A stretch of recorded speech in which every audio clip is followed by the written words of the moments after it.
What's up, sports fans? It's week 2 NFL. Let's talk about some of the big matchups to watch this week. Another great week of football. We already saw Minnesota and Philadelphia face off in a Thursday night game, but we're going to jump right into these Sunday games.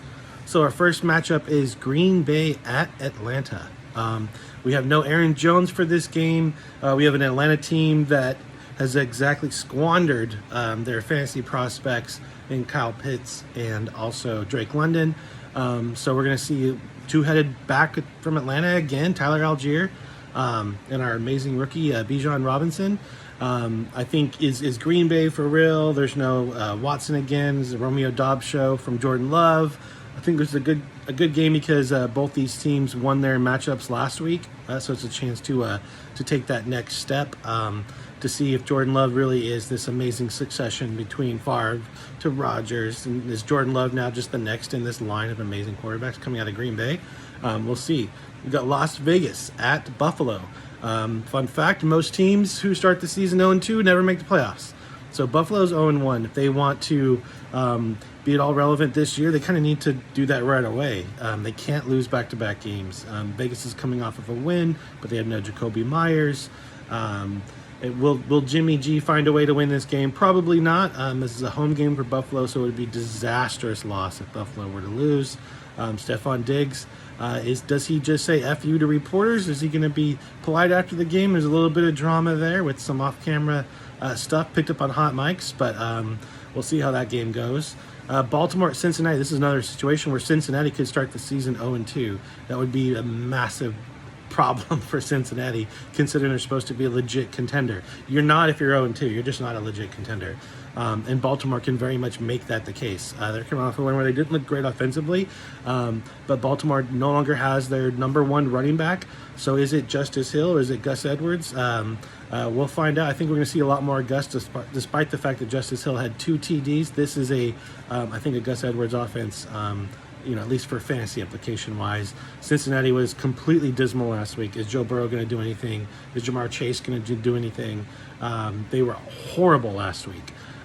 So can they turn the page? That's one of the biggest games of the entire week. Seattle to Detroit. There was a shootout from this game last year. Detroit is coming off a very emotional win over Kansas City that happened early. So they have had a lot longer week to sort of prepare for this game, whereas Seattle had a complete disastrous loss to the Rams last week. So is Detroit for real or is Seattle just bad? We'll find out. Seattle's without some of their offensive weapons. They're leaning on some rookies in this game. See if Geno Smith has got it in the tank to progress through a season after a loss. Like, how do they rebound from that? Or is Detroit just legit? Is Amon-Ra going to have another huge game? And is Jared Goff going to be kind of who we thought he was? So that's a very interesting game as well. We have the Chargers at the Titans. So there's some injuries from this game. Austin Eckler won't be playing. We'll see a lot of Joshua Kelly. Hopefully Mike Williams is going to be strong in this game. Tennessee has a weak secondary, so it's supposed to be a good game for Mike Williams and Keenan Allen. So hopefully a lot of firepower there. And then Tennessee will obviously try to run the ball a lot. There's some talks about perhaps Derrick Henry losing a step and losing some ground to some competition within his own team. So I think after Tennessee's performance last week, it'll be interesting because I think Tannehill had, 3 interceptions? So, he's very close to being replaced if that's how he continues to play. Chicago at Tampa Bay. The Bears were horrible last week, and they're supposed to be good this year. So if the Bears are going to start 0-2, that's the time to start, burning things down. So Chicago really can't start the year 0-2, and people who hate Baker Mayfield really hope that Tampa Bay can't start the year 2-0. So that's a really good game there to watch. Will Chicago be able to run the ball at all? Herbert did nothing last week. Is Fields going to have a good game? He was awful last week. The next biggest game of the week is coming right after that. It's Kansas City at Jacksonville. So you have the Chiefs coming off a loss. You have Jacksonville surviving last week. Will Jacksonville continue to be as good as advertised? Kansas City, another team that can't start the year 0-2. They just can't do it. But they're at Jacksonville. This is a rematch divisional playoff game from last year, which Kansas City won, obviously. So this is, if things are truly turning and the guards are changing, then it's Jacksonville that's going to emerge here. Calvin Ridley was a breakout star last week. is what a lot of us hope for on their fantasy teams. But will Jacksonville be down balanced? Will Kansas City find a way to utilize Travis Kelce for his first game of the season? And is Kadarius Toney going to drop the ball 10 times? We'll find out. Colts at Houston. This is a great game because you have 2 of the 3 quarterbacks picked in the first round of the NFL draft with C.J. Stroud and Anthony Richardson. So is this going to be a situation where you get an emergence of one of these stars? Or are they both going to play poor? Is it going to be who makes the least amount of mistakes? Is it going to be ball control? I think this is a great opportunity to kind of see these guys show out because there's going to be a lot of competition in that in that huddle to be the better rookie quarterback. And it's always kind of cool to see rookies in action early in the season. So for there to be 2 on the field at the same time, that's exciting.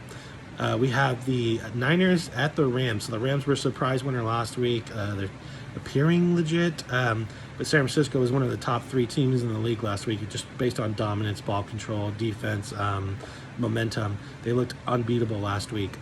So I think, are they going to pummel the Rams, or are the Rams somewhat legit without Cooper Kupp, with Puka Kua, the new receiver that everyone was trying to scramble to pick up in their fantasy leagues for the Rams? That's at the Rams, which is still like a home game for San Francisco. So that'll be interesting there. We'll see if Brock Purdy continued to play as good as he did week 1, or if there's some regression there. Either way, it's fascinating to watch. Brandon Ayuk, Sierra College star. He was sensational last week. He's emerged really as the number 1, supplanting Deebo Samuel. So will that continue? Will George Kittle factor in? What's CMC going to do? It's crazy that San Francisco has so many offensive weapons for a team with such a good defense. So that's why they're always fun to watch. We have the Giants versus Arizona. Here we go. The worst teams in the league. Giants obviously losing 40-0 to Dallas last week. A lot of pressure on that team to do something with no offensive line. At an Arizona team that is just going to continue to look lackluster. They had some strengths last week against the Washington Commanders, but still a bad team. Still not a lot of talent in this group. I think Saquon Barkley is going to have a big game in this one. We'll see kind of how that shakes out as Arizona continues to scramble without a true quarterback in Joshua Dobbs, in terms of someone who's been with the program and understands the playbook. So we have the Jets at Cowboys. This is another one of these marquee matchups throughout today, in addition to Kansas City, Jacksonville, and Baltimore, Cincinnati.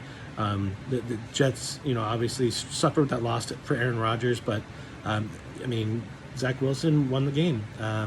It seems like the team is really saying that we have our faith in Zach Wilson, so let's see if they prove that by allowing him to throw the ball downfield to Stephon Gilmore and Stephon Diggs, or if it's going to be a situation where he throws little dink passes and they try to survive on some rushing attack. Breece Hall a bit banged up for this one, but Dalvin Cook's in it, and so I think the Jets are going to try to run the ball a lot, considering that Dallas's defense was exposed to the run a bit last week, despite pitching a shutout. We still get up some yards, so. And of course, Cowboys, this is going to be one of their biggest tests offensively. So is McCarthy going to be an absolute trash bag, as we know?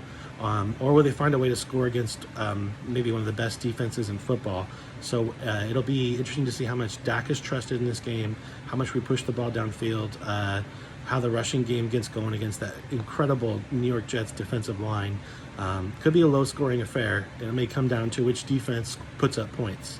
So if a defense outscores an offense in this one, don't be surprised. We have the Commanders at Denver next. Denver, they looked solid at times last week. Didn't get taken care of. But will they be good? It's the return of Jerry Jeudy in this game. So those of you who put in fantasy lineups are probably excited. And of course we have the Commanders winners last week. Had some good late heroics in that game. Some strength coming from their new quarterback, and we'll see if Scary Terry can actually do something. Last week he was just quite crap, but I do like Brian Robinson in this one. Mr. 50 Cent of running backs, he was good last week. He's kind of emerging as that every down back. So will we see 22 touches from Brian Robinson while Gibson maybe just gets a few third down passes? We'll see. And of course, last game for today is the night game. It's going to be the Dolphins at New England. This is a very exciting game because the Dolphins were the most explosive and exciting team from last week against the New England team that really held its own against the Eagles, but ultimately faltered, but did have one of the best passing performances, shocking to say, in Mac Jones. So we'll see. What's this game going to be like? Apparently, Tyreek Hill is going to be double teamed on every play, but he says he still will torch the New England defense despite that. So a lot of trash already being kind of thrown around in that game, and we'll see kind of how that one plays out with Tua after monster week he had last week. So that's our big matchups for this week. We got a couple games Monday, but I want to keep this to around 10 minutes, so that's what we got.